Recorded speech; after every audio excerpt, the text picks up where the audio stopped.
Good morning, सुप्रभात। सात की बड़ी बात में स्वागत है आप सभी का। मैं हूं आपके साथ छाया चौधरी। नमस्कार, मैं हूं आपके साथ सृष्टि पांडे और बुलेटिन की शुरुआत करेंगे हेडलाइंस के साथ।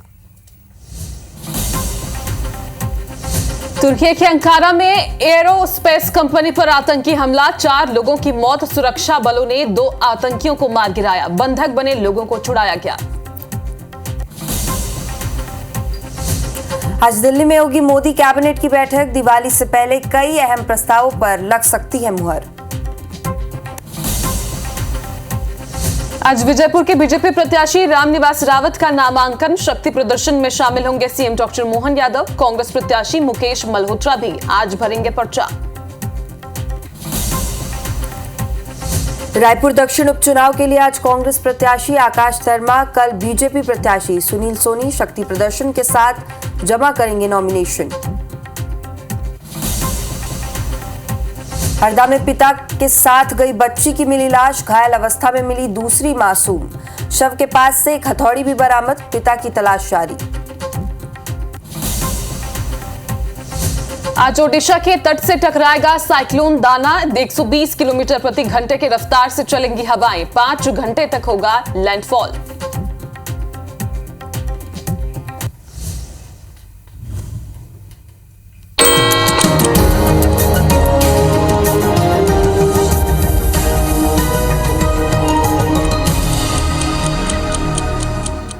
हेडलाइंस के बाद अब नजर डालते हैं सुबह 7 बजे की 7 बड़ी खबरों पर। चलिए पहली खबर आपको बता दें। 5 साल बाद प्रधानमंत्री मोदी और जिनपिंग के बीच द्विपक्षीय वार्ता हुई है। 85 सीटों पर अब शिवसेना, उद्धव, एनसीपी, शरद और कांग्रेस चुनाव लड़ेंगे। इधर भाजपा का नया अध्यक्ष दक्षिण भारत से बनाने पर मंथन होगा। बुलंदशहर के राधास्वामी सत्संग व्यास में 2 छात्राओं से रेप की वारदात को अंजाम दिया गया है। 5वीं खबर है, तुर्की में एरोस्पेस कंपनी पर हमला हुआ है। 4 की मौत हो गई है। और इधर सोना में रिकॉर्ड तोड़ तेजी हुई है। 1 महीने में 3,506 रुपए सोना महंगा हो गया है। 7वीं अहम खबर आपको बता देते हैं, भारत और न्यूजीलैंड के बीच दूसरा टेस्ट मैच पुणे में खेला जाएगा। तो चलिए अब बात करते हैं चक्रवाती तूफान दाना की।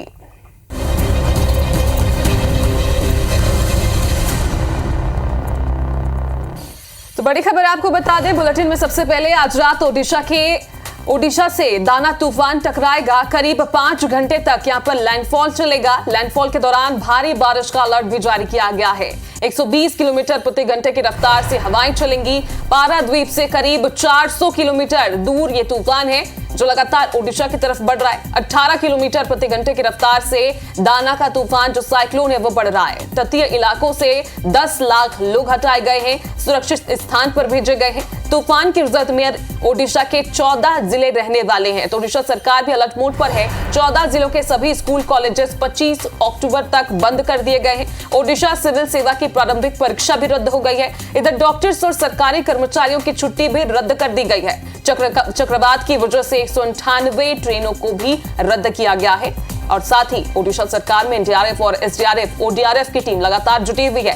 फायर ब्रिगेड की 288 टीमें तैनात की गई हैं और 6000 राहत शिविर भी ओडिशा सरकार ने तैयार किए हैं, स्थापित किए हैं। पुरी से 3000 पर्यटकों को वापस भेज दिया गया है। अलर्ट भी जारी किया गया है जो भी पुरी जाने वाले दर्शनार्थी थे उनके लिए कि अभी कुछ दिनों तक पुरी का रुख ना करें। होटल्स में बुकिंग 4 दिनों के लिए रोक दी गई है। तो आज रात को दाना तूफान दस्तक देने वाला है, जिसे लेकर लगातार ओडिशा सरकार अलर्ट मोड पर है। एनडीआरएफ, ओडीआरएफ की सभी टीम मौजूद है। फायर ब्रिगेड की टीमें तैनात है और इसके साथ ही जो भी हैं भुवनेश्वर जाने वाले, पुरी जाने वाले, उनको अलर्ट जारी किया गया है। और साथ ही ओडिशा के 14 जिलों में भारी अलर्ट जारी किया गया है। तो WMO यानी कि विश्व मौसम संगठन ने जानकारी दी है और 120 किलोमीटर प्रति रफ्तार की गति से ये हवाएं चलेंगी। इसे ही दाना तूफान कहा जाता है। साइक्लोन इसका नाम दिया गया है। दाना अरबी शब्द है जिसका अर्थ होता है उदारता। और तटीय इलाकों से फिलहाल 10 लाख लोगों को हटा दिया गया है, सुरक्षित स्थान पर भेजा गया है। जो भी ओडिशा के तटीय इलाकों में रहते हैं उन्हें सुरक्षित रेस्क्यू कर दूसरे जगहों में शिफ्ट किया गया है।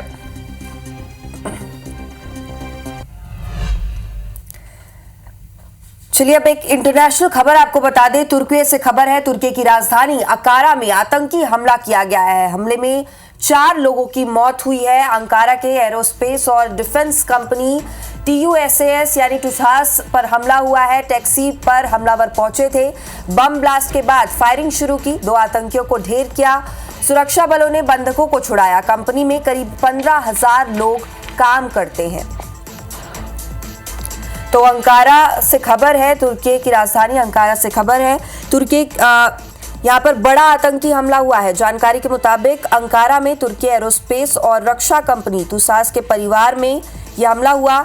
इस आतंकी हमले में 3 लोगों की मौत हुई है, जबकि 14 लोग जख्मी हुए हैं। हालांकि किसी भी आतंकी संगठन की तरफ से अभी तक इसकी जिम्मेदारी नहीं ली गई है।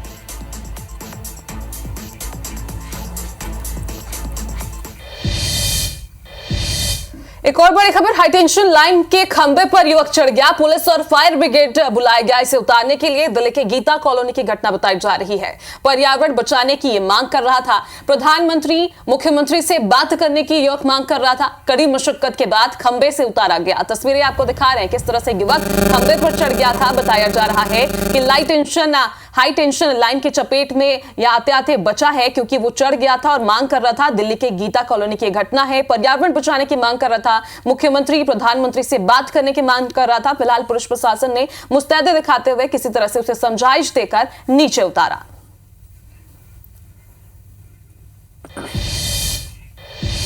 और रूस दौरे से भारत के प्रधानमंत्री नरेंद्र मोदी लौट आए हैं। 2 दिन के सफल दौरे के बाद उन्होंने वापसी की है। ब्रिक्स सम्मेलन में क्षेत्रीय मुद्दों पर चर्चा हुई थी। पुतिन, जिनपिंग सहित कई राष्ट्राध्यक्षों से बात हुई थी। 5 साल बाद चीन से द्विपक्षीय वार्ता भी हुई थी। तो देखिए, रूस दौरे पर थे प्रधानमंत्री नरेंद्र मोदी और ब्रिक्स सम्मेलन में शामिल हुए थे। कई देशों से चर्चा हुई थी, द्विपक्षीय चर्चा हुई थी। पुतिन, जिनपिंग सहित कई राष्ट्राध्यक्षों से चर्चा की गई थी।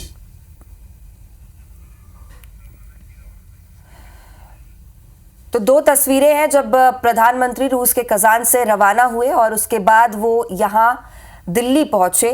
दोनों तस्वीरें आपके सामने हैं। 2 दिन के सफल दौरे के बाद वो लौटे हैं और चीन के राष्ट्रपति जिनपिंग से भी उनकी 2 साल बाद सफल द्विपक्षीय वार्ता हुई है।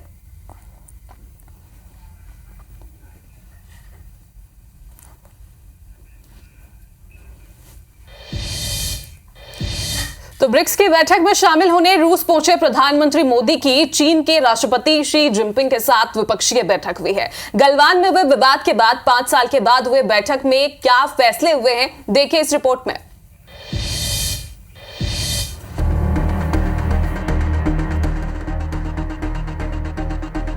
ये तस्वीरें उस मुलाकात की है जिस पर दुनिया की निगाहें टिकी हैं और हर किसी के जहन में एक ही सवाल है कि ये जो मुलाकात हुई है, जो बात हुई है, उससे रिश्तों पर जमी बर्फ कितनी पिघली।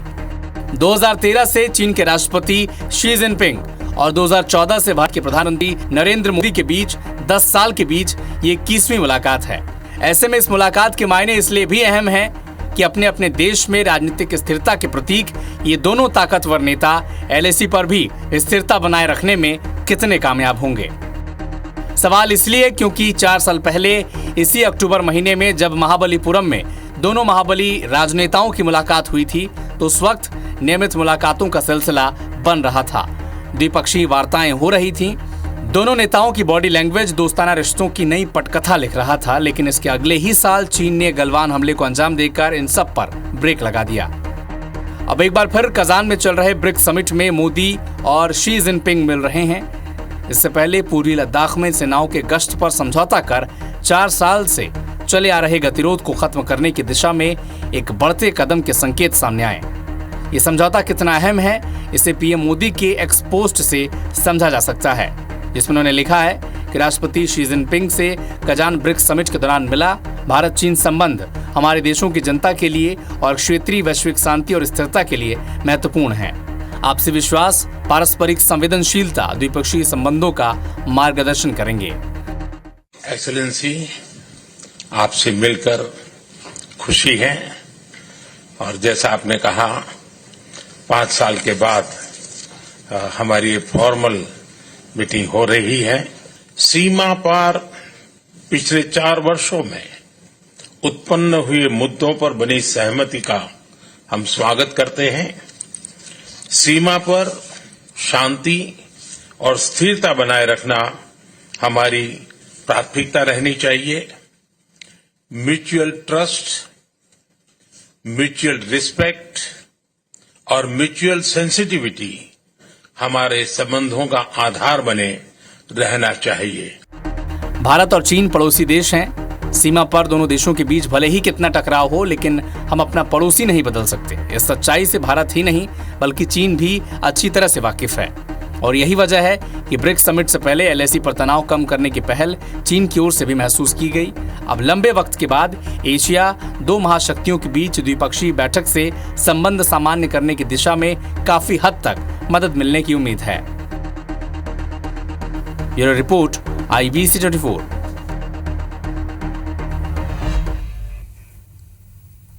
तो चलिए अब दिल्ली से खबर है, जहां पर केंद्रीय कैबिनेट की आज मीटिंग होने वाली है। सुबह 10:30 बजे कैबिनेट की मीटिंग होगी। बैठक के लिए में अहम फैसले लिए जा सकते हैं। तो दिल्ली से बड़ी खबर है, आज केंद्रीय कैबिनेट की मीटिंग हो सकती है। कई मुद्दों पर चर्चा होगी। सुबह 10:30 बजे कैबिनेट की मीटिंग होगी और इस बैठक में कई अहम फैसले भी लिए जा सकते हैं।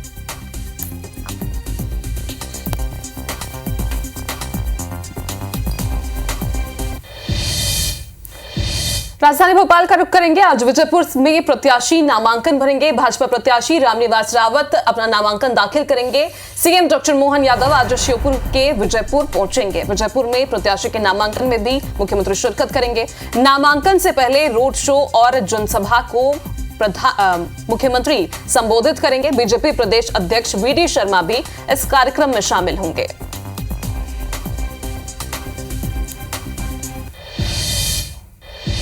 तो चलिए अब रायपुर से खबर, जहां पर सीएम विष्णुदेव साय के आज के कार्यक्रम आपको बता दें। सुबह 11 बजे सीएम हाउस में वो बैठक लेने वाले हैं। दोपहर 2 बजे नर्सिंग कॉलेज का उद्घाटन करेंगे। श्री सत्य साई संजीवनी नर्सिंग कॉलेज का उद्घाटन करने वाले हैं। तो आपको छत्तीसगढ़ सीएम के आज के दौरे के बारे में बता रहे हैं। आज श्री सत्य साई संजीवनी नर्सिंग कॉलेज का वो उद्घाटन करेंगे। इसके अलावा सुबह 11 बजे सीएम हाउस में बैठक लेंगे। इधर रीवा के राजकपुर ऑडिटोरियम में 5वां रीजनल इंडस्ट्री कॉन्क्लेव का आयोजन किया गया, जिसमें 10 राज्यों के निवेशक शामिल हुए। इस दौरान निवेशकों ने विंध्य के लिए अपने हाथ खोले और करीब 31,000 करोड़ रुपए निवेश के प्रस्ताव आए हैं, जिसकी खुद प्रदेश के मुखिया डॉक्टर मोहन यादव ने प्रेस कॉन्फ्रेंस के जरिए जानकारी दी है। सीएम ने बताया कि विंध्य में औद्योगिक निवेश के लिए सकारात्मक वातावरण से उद्योगपति अभिभूत हुए हैं। सीएम ने बताया कि डालमिया ग्रुप 4 लाख टन उत्पादन क्षमता का सीमेंट प्लांट लगाने जा रहा है। इसमें 3,000 करोड़ रुपए का निवेश होगा। यह प्रदेश का नवीकरणीय ऊर्जा पर चलने वाला पहला सीमेंट प्लांट होगा। डालमिया ग्रुप पर्यटन के विकास में भी निवेश करेगा। इसके अलावा पतंजलि ग्रुप ने भी 1,000 करोड़ का निवेश का प्रस्ताव रखा है। रामा ग्रुप लगभग 500 करोड़ का निवेश करेगा।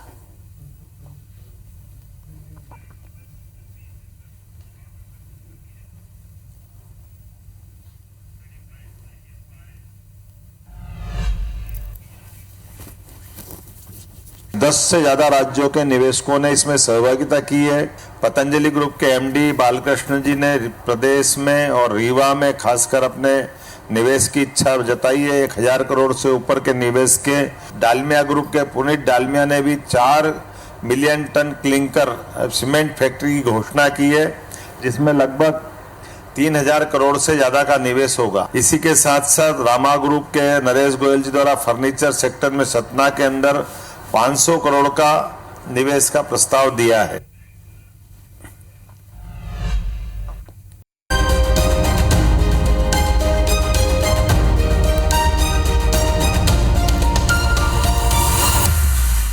तो ब्रेक के बाद एक बार फिर बहुत बहुत स्वागत है। तो नवा रायपुर में आज से नेशनल गोल्फ चैंपियनशिप शुरू हो रहा है। आज से 26 अक्टूबर तक टूर्नामेंट खेला जाएगा। 20 राज्यों की टीमें टूर्नामेंट में हिस्सा ले रही हैं। हर टीम से 6 खिलाड़ी टूर्नामेंट में हिस्सा ले रहे हैं। टूर्नामेंट में छत्तीसगढ़ सरकार की भी सहभागिता है। विजेता टीम को 10 लाख रुपए का इनाम मिलेगा।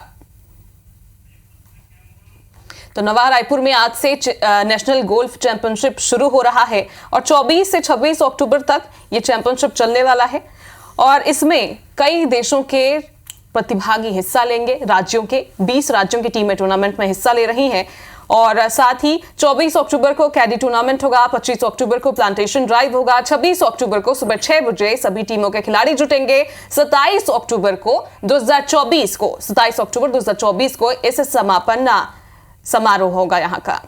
तो नवा रायपुर पर्यटन के रूप में विकसित हो रहा है और इस आयोजन का उद्देश्य छत्तीसगढ़ के पर्यटन को बढ़ावा देना ही है। इसके साथ ही यहाँ की हरियाली को भी प्रमोट किया जाएगा। ये मुख्य सचिव अमिताभ जैन ने इससे पहले जानकारी दी थी।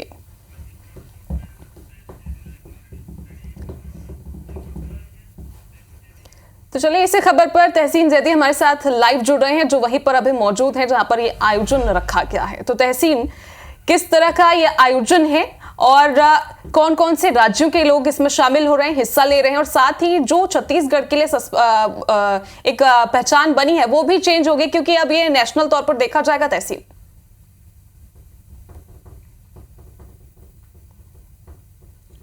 बिल्कुल, जिस तरीके से नेशनल गोल्फ चैंपियनशिप का आगाज़ जो है आज रायपुर के में नवा रायपुर में जो कह सकते हैं गोल्फ कोर्स है वहाँ पे शुरू हो रहा है और ये 3 दिवसीय ये जो आयोजन है इसमें देश के कई जाने माने खिलाड़ी जो हैं वो इसमें शामिल हो रहे हैं, स्थानीय जो प्लेयर्स हैं वो भी इसमें शामिल हो रहे हैं। तो कुल मिला के इसमें कह सकते हैं कि 70 से 80 जो प्लेयर्स हैं वो इसमें शामिल हो रहे हैं। कई उसमें नामी ग्रामी जो देश के लिए भी खेल चुके हैं वो लोग भी शामिल हो रहे हैं। आप देख सकते हैं बहुत ही खुशनुमा माहौल इस समय है जो अभी यहाँ पे जो गोल्फ का जो टूर्नामेंट आज से शुरू हो रहा है। और इसमें अगर बात करें तो काफ़ी जो लोकेशन है यहाँ के लोगों की, जो कल हमारी बात हुई उन लोगों से काफ़ी अच्छा लगा ये इनको मैदान, और काफ़ी बड़ा इलाका है ये। और देख सकते हैं कि अभी ये करीब 8:30 बजे इसका इनाग्रेशन होगा इस पूरे टूर्नामेंट का। 3 जो दिवसीय जो टूर्नामेंट है और इसमें कई जो प्लेयर्स हैं आप देख सकते हैं कि अभी ये प्रैक्टिस सेशन यहाँ पे चल रहा है। और यहाँ पे जब ये टूर्नामेंट का आगाज़ होगा करीब 8:30 बजे के आसपास ही बताया जा रहा है। और इसमें जैसा कि मैंने पहले भी बताया कि कई खिलाड़ी जो हैं इसमें नामी ग्रामी लोग हैं, उसमें 70 से 80 लोग यहाँ पे उसमें भाग ले रहे हैं। हम बात करते हैं किस तरीके के कितने लोग यहाँ पे आ रहे हैं और कब से शुरू हो रहा है। सर ये 8:30 बजे से शुरू हो रहा है। ये ऑल इंडिया से खेलने वाले आ रहे हैं, 20 स्टेट से मेन चैंपियन खिलाड़ी आ रहे हैं खेलने के लिए, यहाँ पार्टिसिपेट कर रहे हैं। वो परसों स्टार्ट होगा और जो कैडियो का मैच है वो आज स्टार्ट होगा, जिसमें 80 से 85 लोग खेल रहे हैं। जिस तरीके से ये जो आयोजक सदस्य हैं उन्होंने इस बात की जानकारी दी कि ये उसमें जो आखिरी दिन है उस दिन काफ़ी नामी ग्रामी जो देश के लिए भी खेल चुके हैं वो खिलाड़ी भी इसमें शामिल हो रहे हैं। और अभी आज से जो है उसमें जो आगाज़ हो रहा है उसमें भी कई खिलाड़ी जो हैं जो स्थानीय लेवल में हैं, चाहे वो सेना से हों चाहे स्थानीय गोल्फर हों, वो यहाँ पे भाग ले रहे हैं। और ये करीब 8:30 बजे इसका आगाज़ यहाँ पे किया जाएगा। तो कुल मिला के कह सकते हैं कि छत्तीसगढ़ की एक नई पहचान जो है वो भी यहाँ पे बनेगी, क्योंकि जिस तरीके से राज्य बनने के बाद ये पहला आयोजन, इसको कह सकते हैं कि पहला आयोजन यहाँ पे नेशनल लेवल में हो रहा है। तो कुल मिला के कह सकते हैं कि यहाँ के जो बाहर से खिलाड़ी आए हैं वो कल उन्होंने यहाँ पे प्रैक्टिस की है और काफ़ी अच्छा उनको यहाँ पे माहौल और मैदान यहाँ पे लगा है। जी तहसीन, तो आपका फिर से एक बार रुख करेंगे। फिलहाल अभी के लिए बहुत बहुत शुक्रिया। नर्मदापुरम का रुख करेंगे। रेत माफियाओं ने वनकर्मियों से मारपीट कर दिया। इधर 5 लोगों ने वनकर्मियों पर हमला किया है। ट्रैक्टर ट्रॉली की जब्ती के दौरान यह हमला हुआ। ट्रैक्टर ट्रॉली में अवैध रेत भरी हुई थी। मोरंड नदी से रेत का अवैध उत्खनन हो रहा था। हमले में 2 वनकर्मी घायल हो गए हैं। सिवनी मालवा थाना क्षेत्र का यह मामला है। इधर हरदा में 2 साल की मासूम बच्ची की लाश मिली है। दूसरी बच्ची घायल है और उसका इलाज जारी है। कल पिता के साथ दोनों बच्चियां बाहर गई हुई थी। शव के पास से एक हथौड़ी भी बरामद की गई है। पिता फरार है। पुलिस तलाश में जुटी हुई है। हंडिया थाना क्षेत्र का मामला है। इंदौर से बड़ी खबर आपको बता दें, 2 फर्मों पर खाद्य आपूर्ति विभाग का छापा हुआ है। स्वास्तिक इंटरप्राइजेज से पेट्रोलियम मटेरियल के 14 ड्रम जब्त किए गए हैं। प्रगति इंटरप्राइजेज से पेट्रोलियम मटेरियल के 9 ड्रम जब्त किए गए और बिना लाइसेंस से ये पेट्रोलियम मटेरियल की ट्रेडिंग कर रहे थे। सावेर क्षेत्र में कार्रवाई की गई है। तो मध्य प्रदेश में लगातार कार्रवाई जारी है और इंदौर में इस बार कार्रवाई की गई, जहां पर 2 फर्मों पर खाद्य आपूर्ति विभाग ने छापेमार कार्रवाई की है।